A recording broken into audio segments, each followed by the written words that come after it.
I'm supposed to talk about social media, but I'm going to start at something that seems very unrelated, okay? What would you feed your kids during a day? What kind of food? Open question to you. I mean, when I grew up, my dad fixed breakfast, and he fixed a lot of eggs, to be honest. And French toast, I remember oatmeal, and my dad fixed breakfast because my mom went to work. And then we always ate lunch at school, and I remember who our cafeteria lady was. Her name was Mrs. Creasy. She made the best homemade rolls in the world. But you know, we had a balanced meal on that tray that we carried at school. And then in the evenings, my parents did something that seems very archaic today. We all sat around a table together and we ate something that was like meat, potatoes, and vegetables. Does that sound vaguely familiar? We had snacks like apples and bananas. Now, I want to say to you, I have a confession. I'm probably still allergic to ice cream, but I was very allergic to ice cream as a kid. My favorite food right now is peanut butter ice cream. Love it. Love peanut butter ice cream. Now, if I said to you that I am going to allow a teenager in my home to eat ice cream for breakfast, and then ice cream for lunch, and ice cream for supper, what would you think of my parenting? Not good, right? Not good. We would recognize that that is not healthy for us to do for our kids, and we would regulate it, wouldn't we? We would regulate it. We would say, you can't eat that. For instance, you can't have candy bars for every meal in the day. We would say that. And yet I find parents who are very unwilling to regulate technology and social media, as though their children have convinced them they are entitled to social media. I work a lot with traumatized kids, and we discovered something. We're a little ahead of the research, and I'm going to share the research with you in a minute, but we were a little ahead of the research because we discovered pretty quickly something unique with aggression in our foster kids.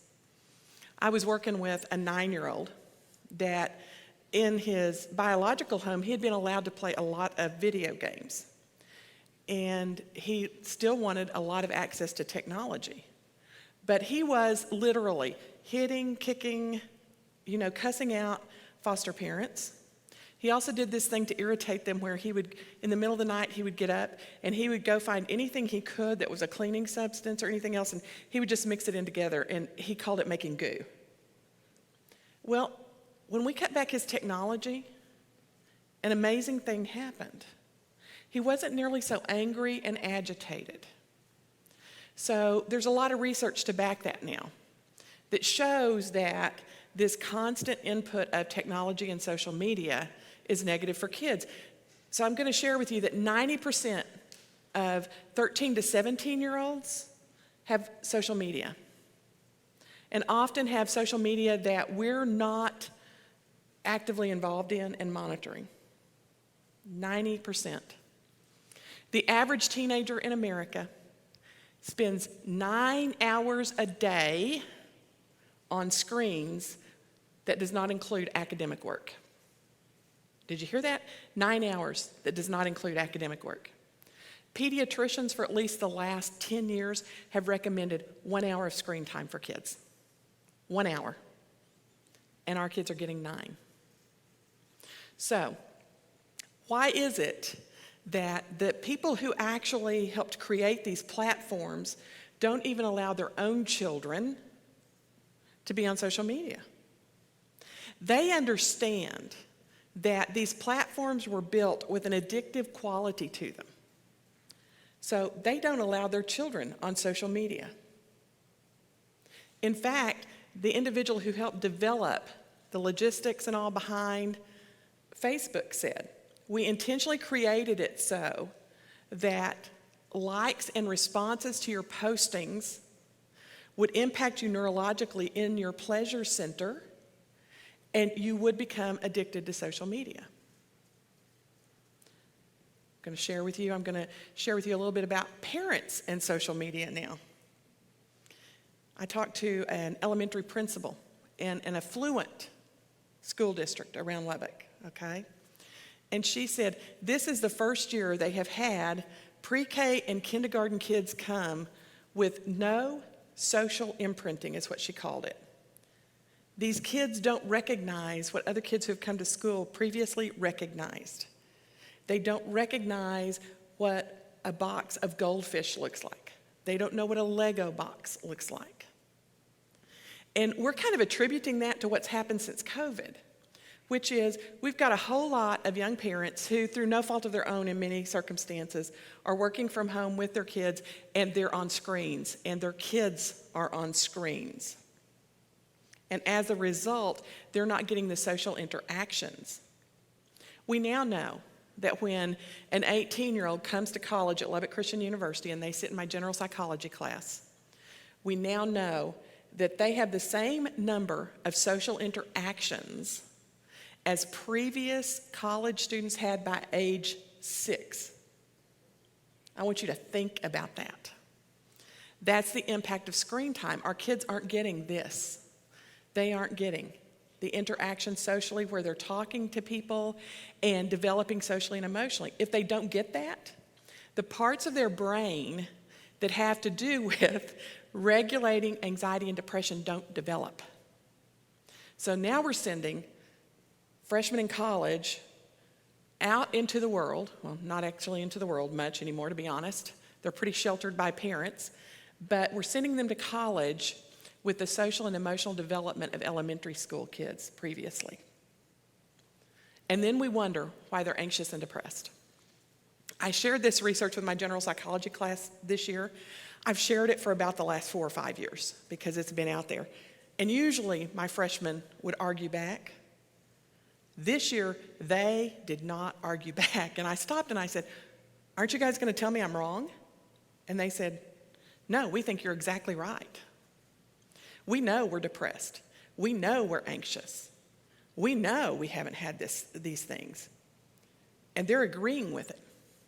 Some research said that 56% of teenagers in any given period of time right now are thinking about killing themselves. 56%. That's a huge number, and I guess they're finding really good solutions on social media. So I'm going to back up and hit parents a little bit here, and I'm going to say, how much are you on social media?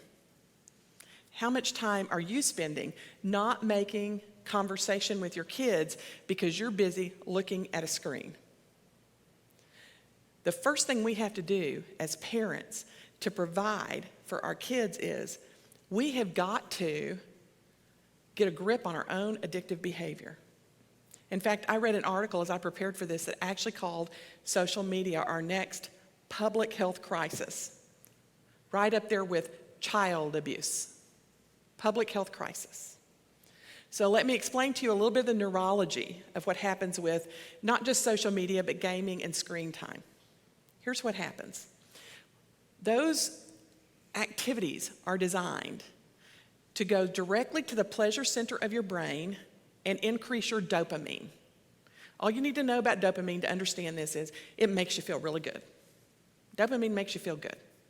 It's a upper and you love it. It's the same thing that happens if you play a slot machine and the slot machine pays off. Dopamine gets released. So every time that you're playing video games or on social media and you're getting likes, dopamine gets released. Which means when you set down your device or move away from it, dopamine quits being released and you get irritable, angry, upset, and sad. And so we have this process going on all the time where kids and adults want to stay on the social media because it's feeding dopamine. And the minute you step away from it, you don't feel good. And in fact, to be able to break that cycle, you really have to do a technology fast and get away from it. You have to step completely away from it and get sober. Get away from that social media, the technology. Your kids need that equally bad. Your kids, and the thing that's going on when we're jacking around with their dopamine that way is we're actually setting them up to be more addictive personalities throughout their life. understand that dopamine is just like a drug high for our kids. It is our legally sanctioned addiction right now for children. So for our kids to get control of it, we have to get control of it. And so before we go any further talking about this, we have to say, what are your habits? How much time are you on social media? This is streaming on Facebook right now, social media. But you're not getting likes on social media. So if you can listen through this and not have to scroll and see if people liked your post, maybe you're not quite so addicted. How much time are you spending on screens? And in that way, abandoning your children emotionally and socially by not being present with them. Perhaps your kids are anxious because you're not available, because you're on social media. And perhaps your kids are anxious because they're on social media. So we have to back away from it completely. So I have talked about the extent of the issue now. So what do we do about it? Well, we think about what we do about food for our kids. We regulate it. So when your kid says, but everyone's on social media, all of my friends are there. I hear it all the time from parents. I mean, it is horrific that you are cutting your children off socially from their friends when all their friends are on social media. The truth is, we have a generation of kids who don't know how to do it the old-fashioned way, where we had friendships where you actually got together and did something. Okay? So the first thing I'm going to say to you as parents is, you're going to have to teach your kids, and to be honest, we've got some parents who have grown up with social media being all the connections. You're going to have to go old school. You know, way back, like me. I tell my college students, like 1902, and I hope those of you listening can calculate I'm really not, 119 years old. But we need to go old school a little bit, because there's a lot of value to inviting kids into our home, our kids' friends, and them engaging in activities together that are not screen related. We used to do things like play card games, board games, dominoes, craft projects. Does any of that sound familiar? That's what we need to teach our kids to do so they can develop social relationships. Or maybe even when they're out at an event that's planned, they're going to watch a football game, a basketball game, or they're hanging out with their friends at church. Maybe we should say to them, put down your device. Pay attention to what's happening around you. It's okay as a parent to say, no, you can't have access to technology. I read a case study where it was an adult, and it was a gaming addiction he had, where his counselor recognized that, in fact, no, it's a psychiatrist who did this. Psychiatrist published an article, and he said he no longer immediately puts young adults on antidepressants or anti-anxiety drugs. Instead, he has them do a technology fast and see if it will re-regulate their anxiety and depression before he will medicate now. And typically, it works. And in addition to that, the young adults he's working with often find that the most they can use technology without it being addictive again is maybe an hour or two a week, as far as gaming, social media, those things that spike dopamine. Because to be honest, their homework does not do that for them, okay? So even psychiatrists are recognizing what we're doing neurologically to our kids. So here are the guidelines I generally give about social media technology in general. First of all, we all need sleep. We all need rest. All technology goes to bed at night. Our kids get in more trouble on technology when they have access to it at night. And even if you trust your kids, I'm going to tell you, lock it up. Kids will do a lot. Good kids will do a lot to get access to technology, to talk to their friends. So get your charging station, whatever, run a cord into a closet, put a lock on it, lock it up. Sounds extreme, I know, but trust me, it will save you a lot of heartache. So all technology goes to bed. You need to monitor technology. That doesn't mean just looking at it. I am not smart enough at my 119 years of age to monitor my kids' technology. They can get around me. So I have to use software to monitor what they're doing. And the thing I love about that is when I use that kind of technology, I get to open up conversations with my kids. I get to say, okay, this sent me this warning and it said you were doing this. Let's take a look at that and let's talk about what that means and what that is. I'll be honest, I have my monitoring set to basically G-rated. So I get a lot of flags that aren't terrible behavior, but they open up conversations for me to have with a kid. So we've got to monitor technology, we've got to put it to sleep, and we've got to be willing to have very angry, anxious, upset kids when we first start regulating it if they've had access. Remember, they're going through withdrawals. Literally, they're going through withdrawals. They're going to be angry, they're going to be anxious, they're going to have trouble sleeping, all those kind of things because we've been feeding them dopamine. So we have to get that back under control.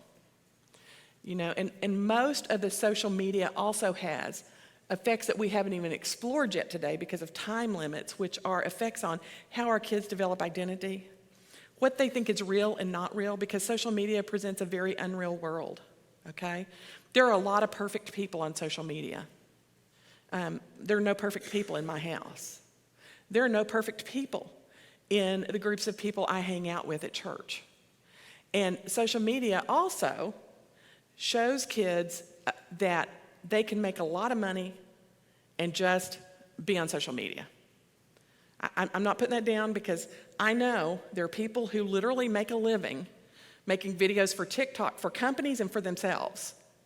But I'm not sure that I want my kid to think that's the way they're going to make their living, just like I wouldn't have wanted them to think they were going to be a rock star back in the day. I want them to have a realistic assessment of what it takes to do that. So, and I also want to say, you know, the social media is very, I want to say kind of anti-Christian as a general rule. It teaches a lot of things very subtly that I don't want my kids to learn. I don't want my kids to believe that their value comes from how many likes they get on social media. I want them to understand that their value comes in their relationship with God. I don't believe in a lot of what we talk about in counseling about self-esteem, self-concept, all of that. I believe that our sense of self and identity should not come from me. It should come from our connection with God.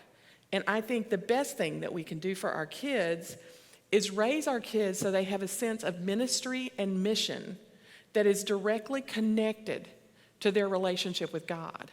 And then once they're that connected with God, that's how they navigate the world. Please let me know if you find that on social media. Not trying to, I mean, I really want to know, because if there's something like that, I would want to channel my kids that direction. But we have a lot of teenagers raising teenagers on social media is what we've got going on. So take a few moments. Go look at what your kids are watching on social media. Look at it with them and think about what they're learning from it. Ask what they're learning from social media. Because when you do that, you'll have a much greater appreciation of where your kids' values are coming from. Because in this day and time, most of their values are not coming from just peers like it was back in previous generations, because back then we interacted with our peers. Remember that statistic? Our kids aren't interacting with their peers, they're interacting on social media, which is setting the guidelines for them about what relationships are like and what the world is like.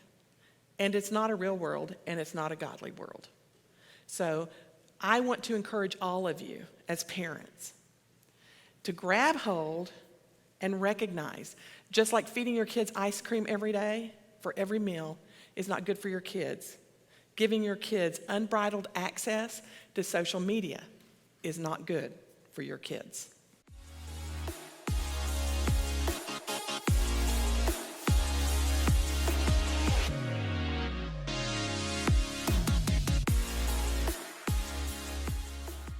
Beth, thank you so much. You gave a whole lot of nuggets in this, a whole lot of information. And that, the purpose of this conference is really to try to be a help to parents. And one of the things that you said that I as a therapist run into a lot, and I want you to, if you could expound a little bit on this, is the need for parents to push through their kids' anxiety, their anger, their frustration when you tell them no. Talk a little bit more about it. Do you see parents a lot that just can't do that? Yes, and I'm going to say we have to reframe for parents what that anxiety and anger means. Whenever I work with parents and we're trying to set up systems to help regulate their kids' behaviors, I say, that tells me you're getting it right. And so parents need to recognize that you need to be calm when you do it, so that the anger is not about you getting angry with the kid, but if you're a calm presence when you give them a boundary or you say no, then them getting angry or anxious says you're getting it right, parent. Okay. Yeah, I think you articulating that it's an addiction, that you're stopping an addiction, and most parents out there have probably never had to intervene with somebody who's coming out of an addiction. They've never had to deal with that like a therapist might or like a doctor might. They have to be, I think, kind of, it may feel kind of harsh to kind of deal with that because you're causing somebody pain, right? You are, and as a parent, I might say to you that this is a good time maybe to go ahead and seek some support with a youth minister or another counselor to kind of help you walk through that, because it might feel harsh to you because you are denying your kids something and their reaction to it will seem extreme. So let's just go a little deeper here, because I'm imagining in my head, I've got a son, who's 11 years old, and quite often when I say to him, it's time to get off the iPad, or it's time to quit playing the games, if he's addicted, then what I should see then is him get very angry very quick. That's correct. He will get angry and not want to stop what he's doing. And then what I do, because I'm being vulnerable right now, is that I get angry that he's angry, right? I'm like, quit being angry. I just asked you to do one small little thing, and you can't even do that. And he's amped, and he's anxious, and he's angry. And now I'm amped, anxious, and angry. And now this interaction is a negative interaction. And I think what I hear you saying, and correct me if I'm wrong on this, is that we should expect that our kids are going to be angry. They're going to not want to do what we're asking them to do when it comes to social media. And that if we do that consistently, push through that, and we do it with a calm manner, that we should be able to get them out of that addictive cycle. Is that what I'm hearing? Absolutely. You should be able to. And I'm going to say to you, you need to stay calm as a parent. When a kid gets amped like that about getting off of something, that should be the moment that you kind of step back and go, okay, my child has too much access to this. It's too hard for them to leave it. So I need to calmly step back and set new guidelines for when this technology or social media is used, and be ready for your kids to be pretty upset. Okay. They may spend some time in their room or spend some time slamming a door and doing those kind of behaviors, but you've got to let them work through that until they can be calm. Because you're dealing with an addict. Yes, you are. Yeah, okay. We got a question from one of our parents. He says this: you mentioned the idea of a technology fast. How long do you think that needs to happen? What's the length of time? Hopefully not 60 to 90 days like you do with some addictions, but maybe that's the case. And then we'll follow. He's got a second one to follow up on that, but talk a little bit more about that. I would say it's going to take a minimum of 2 weeks. Okay. A lot of adults will fast off for a week, but I think it's going to take a minimum of 2 weeks. And the way that you will know when it's okay to talk about very limited use of technology again is when your kid can re-regulate their emotions. Okay. So if your kid is still all over the board, they're angry, they're anxious, they can't seem to regulate their emotions, continue the fast. Okay. And then would that fast just be for social media? Would it be everything electronic? I thought I heard you say, and again, I think it's a good clarification question here, that doing homework on a Chromebook or something like that may be required for school, it's not providing that same dopamine release to those kids. So in some ways, what might be a good metaphor? It's good food versus ice cream, or Yes. something like, could you talk a little more about that, fasting? If you're doing homework, that's like eating steak and potatoes. Okay. There's typically not things built in that are addictive into homework that your kids would do online. And in this day and time, they're going to have that access. The challenge for you is going to be to watch it closely enough to make sure they're not gaming and they're not on social media, which are the two big ones. And you mentioned technology. Do you have a particular type of technology you use to monitor this stuff, like a software, an app that you might suggest, or? I use Bark. Bark? Bark. B-A-R-K, Bark. Yes, and it does cost, I think, about $10 a month. Okay. But it goes, I plug my kids' devices into it. It goes into the iOS, and it sees where all they're going, and it regulates that. It follows them on social media. It alerts me to all kinds of things. Okay, well, that's a great little tidbit there. And then you also talked a little bit about some very specific things that parents can do. And one of those things that you mentioned, other than adding some software to their life maybe, or regulating the kid more directly, was to check their own social media addiction. Any advice on how to do that in a world, much like the kids' world, where maybe their interactions with their neighborhood are on social media, or their church are on social media? What suggestions might you give? I think it's like any other addictive behavior. What I would say is start keeping a log of when you're online and what you're doing.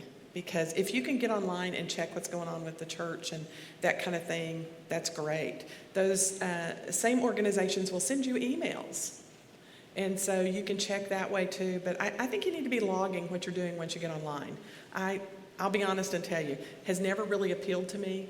I can't believe people spend as much time on Facebook and all as they do. I get on it, I get off of it. I mean, there are days I'm not on it. It's very functional for me. I follow former students, things like that. But I think you need to start logging your own behavior. Okay. And take a look at it. One of our online parents says, as a parent, how do you get rid of your own addiction, which is kind of what I was asking there. And specifically, they've used video games to relax. So after they've had a hard day of work, they might play video games for a while. I know that my kids notice this. It's my downtime. How much damage have I done? And in turn, how can it be resolved? I mean, how long does it take, do you think, for a parent to set up some new behaviors for a kid to get those learned behaviors back in? Or is this going to be one of those temptations that goes with them for life? What are your thoughts on that? And you may not know the answer to that. But. My gut instinct is it may always be tempting, but as a parent, I'm going to say to you, get off the gaming. When you come home, even if that relaxes you, there are other things that can relax you. You can take your kids for a walk. You can take your kids to the park. Try sunshine, vitamin D, exercise to relax, which are a lot healthier. Please get off the gaming, because the other thing is, all that time you're spending gaming, you're not emotionally present for your kids. Mm-hmm. And I do want you to kind of reiterate some stuff about your values. You mentioned that from your perspective, social media tends to be anti-Christian. The idea that you get on, it's registering in these kids' minds this dopamine release. They're getting value about themselves from it. In turn, they become devalued as well if stuff doesn't get likes, or people don't want to listen to what they have to say, or even worse, they actually come back and they disagree with them or attack them. That their foundation, from what I'm hearing you say, that social foundation that some of us older folks would have gotten from interacting with people in person, they're now getting that online, and it's extremely fickle, maybe, extremely volatile. Is that a better word, maybe? That it's just constantly could be left or right, high or low. And that's partly what we as parents are seeing in our kids with this anxiety and depression. Well, and the other thing about it is, it's not really a relationship. Our kids think it is, but it's really not a relationship. It's pseudo, it's fake. Yes, it's a fake relationship. Okay. It's pretty interesting. A colleague of mine went to Spain with students from LCU, and the thing that she noticed is they all took 50 selfies at everything that they went to see. They didn't see it. They were busy getting their picture at the site. Interesting. Which is, again, self-focused. And so in some ways, the other thing that our social media is teaching our kids is to be selfish. Egocentric. Yes. Yeah. Instead of exploring the world, they're busy making sure their picture looks good on social media. Mm-hmm. Do you think, from your perspective, parenting has gotten any easier, gotten any harder? Or do you think it's just different? I think it's harder. I think Okay. it's a lot harder because kids have access to a lot more knowledge through the internet and a lot more influences. Used to be our influences were in our neighborhood, in our churches, people that we allowed in our home. Technology allows people in our home that we would never allow to walk through our front door were they there Interesting. in person. Interesting. Yeah. So it is a much harder thing to do as a parent. Let me see here. I've got one more question that's come in. How would you approach neurodiverse kids that use technology, especially when they don't have the ability to handle, change, or regulate their own emotions? And so maybe these are kids that have some diagnosed disorders, Asperger's, spectrum, something like that. How would you address that? I've had to address it as a counselor. Okay. I work with a couple of neurodiverse kids that actually, when they lived with their biological families, they came home from school, got on an iPad, and were on it all night. I mean, from 4 o'clock in the afternoon till 6 o'clock in the morning, and then slept through school. And what we did is we cut it way back, and we also helped them find activities that emulated it. So like Minecraft is online Legos, folks. Okay. So what we discovered is, our kids who loved Minecraft, we could teach them to play with Legos, or we could teach them to play with clay. And so those neurodiverse kids need to be reintroduced to things tactile things that they can do that will emulate the neurological engagement. Okay, awesome. I do want to ask, is there any live questions that we want to have from the audience? Anybody want to reach out? Kevin, you want to just stand up and I'll repeat your question so that it can be heard online. So our question is about texting. So we're not necessarily dealing with the likes on Facebook or Instagram, Snapchat, TikTok that you kind of talked about in your speech there, but in terms of just these conversations that go back and forth with these kids, how does that factor into kind of what you're talking about? I don't think it has the dopamine impact. Okay. But I think it has the relational impact. Okay. Here's what I'm going to say. Why are we not getting those kids together? Okay. If they want to be interacting, why are we not putting them together face to face? I mean, we have so many kids now who are going home and they're alone in their rooms interacting on technology. Why are we not, as parents, creating time and space to get kids together again? Mm. So what I would want to see with all that group texting, instead of doing all that group texting, let's limit that and let's invite those kids together to do something face-to-face. Neurologically, it is so much better for them. Mm-hmm. All those things they're saying on texting, first of all, they wouldn't say face-to-face, or if they would, we need to teach them social skills, and we need to get them together face-to-face. And I think the reason we're not getting kids together face-to-face like we used to is it takes commitment from parents. Well, I think that, Beth, and I'll just echo, as somebody else who's worked with teenagers for a long time, that comment that you made about the freshmen coming in, having as many social interactions as a 6-year-old. As somebody who works with teens, who was trained to work with teens, really from a 90s perspective, which is a little before these things came out in 2007, 2008 time, I see that. And I think one of the more difficult things that we experience as parents is forcing our kids to interact socially. And we weren't trained to force anybody to interact socially. Like, I don't remember growing up, my mom telling me, you have to go play with your friends. Like, I mean, it was, if anything, it's like, can you stay home and talk to your parents? And to look at my kid, and I've experienced this, where I'm like, you go play with your friends. Like, can we call a friend and go play with their, that anxiety that they feel. And I would have never guessed what you said about that their interactions as a freshman in college, social interactions, those play dates, those parties that they would have went to.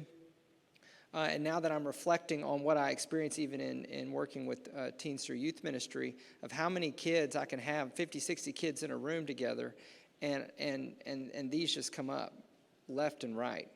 And so I don't know if you have anything more you want to add to that as we wrap up our Q&A time there. Any other nuggets that have come to mind other than what I've heard today is cutting back on tech,